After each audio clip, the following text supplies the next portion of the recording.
Salut à tous! On se retrouve aujourd'hui pour une nouvelle vidéo. Ce sera une vidéo partage d'expérience. Donc c'est la deuxième de la série débourrage de diablotin.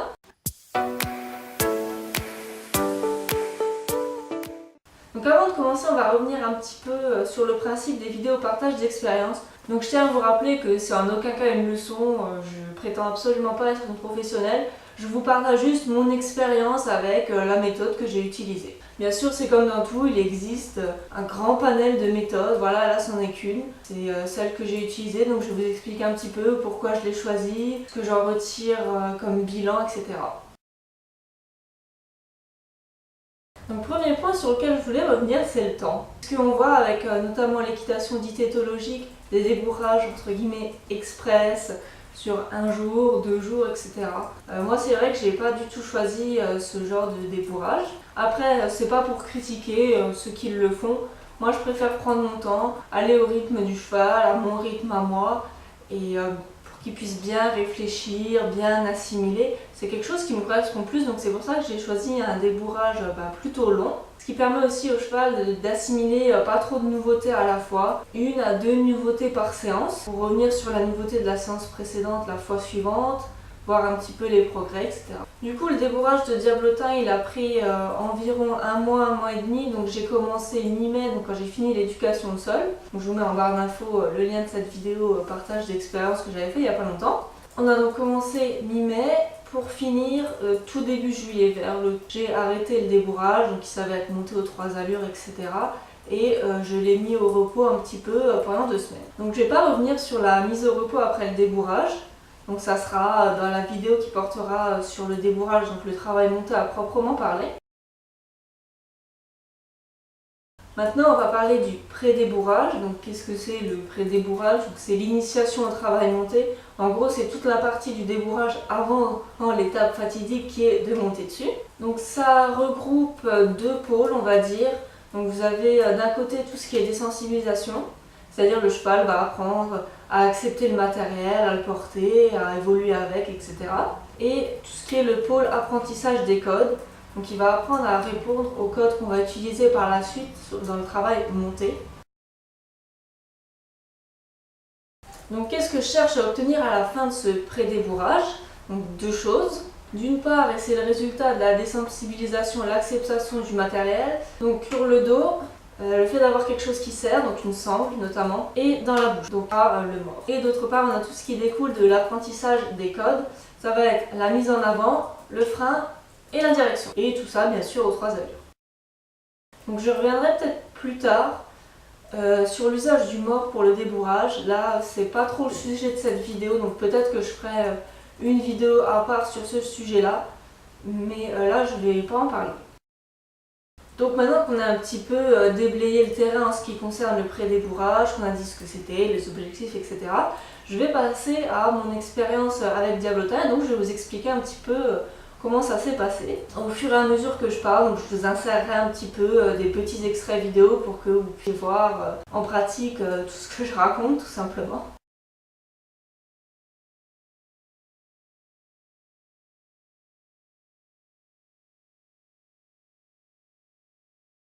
Donc pour rappeler brièvement la définition de la désensibilisation, la recherche de l'absence de réaction. Donc j'ai commencé pour la désensibilisation avec des objets et au sol que je montre, que je mets au milieu. Donc j'ai commencé avec les protections. Donc la méthode un petit peu que j'applique, je mets l'objet au centre du rond de longe, donc je lâche le cheval. Donc j'ai tout mis au milieu, je l'ai laissé sentir. Après je lui ai passé un petit peu sur tout le corps pour voir ses réactions jusqu'à ce qu'il se calme, qu'il s'y habitue. Ensuite je lui ai mis progressivement, je les ai attachés. Et enfin pour finir, je l'ai fait marcher, trotter avec.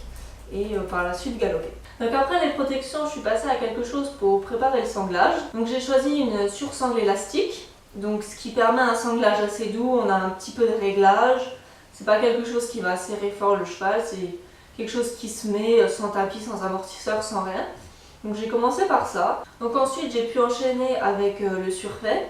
Donc quelque chose qui sert déjà plus, qui est déjà un système un petit peu plus prenant, un petit peu plus présent.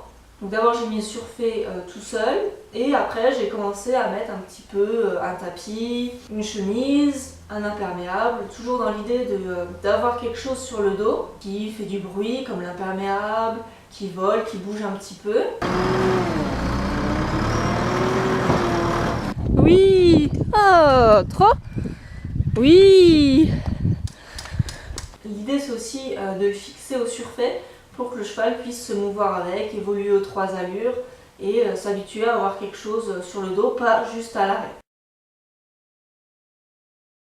Donc la première chose bien sûr c'est la mise en avant. Je me suis inspirée du travail à pied classique que j'ai pu trouver dans le livre de Guillaume Henry, donc Initiation au travail à pied et à la longe. Le principe de ce travail, c'est de se mettre à la hauteur de l'épaule du cheval et de tenir les rênes comme si on était dessus.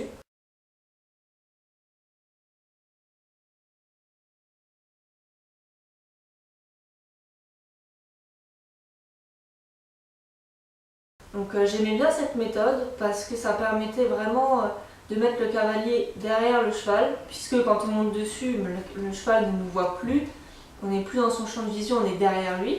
Donc ça reproduisait un petit peu ce qui allait se passer monter après, donc je trouvais ça assez intéressant. J'appréciais le fait d'être à pied et d'avoir une assez grande liberté de mouvement, par exemple par rapport à l'apprentissage des codes à la longe. Là on est vraiment à côté du cheval. S'il n'arrive pas à partir en avant au début parce qu'on est derrière, on peut passer devant. Et du coup associé avec ce qu'on fait quand on le mène en licol. Donc ça c'est assez intéressant plutôt que de forcément lui courir après, ce qui peut être dangereux déjà quand on est prêt et même à la longe qui peut créer un petit peu une réaction de fuite, tandis que là on reprend un code qui était déjà établi. Donc c'est ce que j'ai fait, j'ai repris ce code, donc je me suis mis devant pour le faire avancer. Et petit à petit, donc j'associais un stimuli au niveau du passage de sangle, donc juste le toucher avec 2 doigts comme ça, juste appuyer un petit peu pour préparer un petit peu ce que va être la demande de la jambe du cavalier.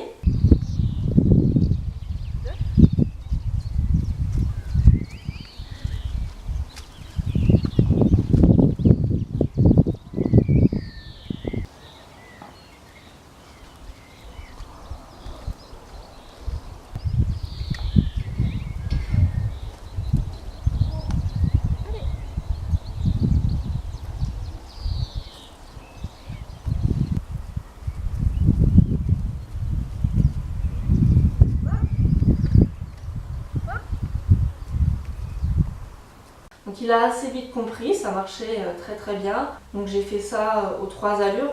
Donc au début j'ai couru un petit peu après pour déclencher la transition. Après j'ai pu juste lui demander avec les 2 doigts au passage de sangle. Donc j'ai fait tout ce travail d'abord en licol en corde, ce qui permettait un petit peu plus de précision. Ensuite j'ai mis une paire de rênes dessus, donc pour introduire un petit peu plus précisément la direction. Après j'ai mis un filet, donc j'ai gardé le licol plus le filet en dessous, donc j'avais mes 4 paires de rênes et j'ai petit à petit lâché les rênes du licol pour me concentrer sur celle du filet. Et enfin j'ai terminé juste avec le filet. Alors l'intérêt d'avoir un filet en 2 mots, c'est qu'on a quelque chose de fixe alors que le licol ça tourne assez rapidement. Même en le réajustant régulièrement, c'est quelque chose d'un peu plus large et de moins fixe sur la tête du cheval. Et quand on travaille la direction ou l'arrêt, ça devient un petit peu gênant. Ensuite, pour ce qui est de la direction, donc j'ai utilisé un petit peu les principes d'Elisabeth de Corbin, dont je me suis beaucoup inspirée pour créer un petit peu ma petite méthode de débourrage. Donc j'ai commencé en licol tout simple, à lui faire tourner la tête dans un sens, dans un autre, donc en prenant la longe, en faisant tourner la main d'un côté, il devait suivre la main et donc tourner la tête de ce côté et inversement pour l'autre côté. Donc ensuite je l'ai fait avec la paire de rênes sur le licol, puis la paire de rênes avec le filet. À ça j'ajoute la mise en avant, donc ce qui me donne en fait la direction.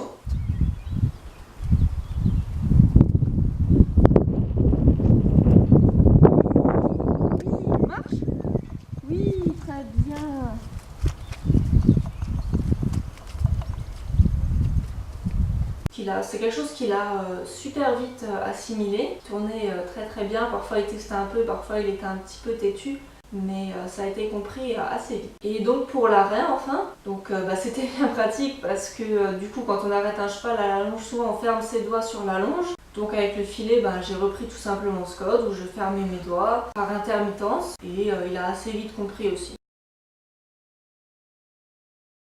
Je suis très contente de cette méthode, donc je me suis inspirée de 2 livres dont je vous mets les critiques en barre d'infos. Donc pour le pré-débourrage, tout s'est très bien passé, il n'y a eu aucune grosse difficulté. Un petit peu la longe en bouche, j'ai passé un petit peu du temps dessus pour finalement me rendre compte qu'une fois qu'il avait filé et qu'on faisait autre chose, il s'en préoccupait plus. Donc voilà, je tiens à repréciser que c'était ma façon de travailler avec Diablotin et que c'est une méthode parmi tant d'autres. N'hésitez pas vous aussi à partager vos expériences en commentaire si vous avez déjà fait un pré-débourrage, un débourrage, un redébourrage même pour certains. Voilà, même si vous avez utilisé des méthodes différentes, justement c'est ça que je trouve enrichissant. C'est de voir un petit peu comment les autres ont fait, ce qu'ils ont trouvé bien, moins bien dans leur méthode et le point de vue qu'ils prennent dessus, c'est ça qui fait avancer le débat et qui fait évoluer un petit peu la réflexion, c'est toujours intéressant. Et donc on se retrouve très bientôt donc, pour la suite de cette vidéo donc, qui sera consacrée au débourrage, c'est-à-dire au tout début du travail monté en fait, et donc qui sera publié je pense courant avril. Et je vous dis à très bientôt pour la suite donc sur le débourrage. Salut à tous!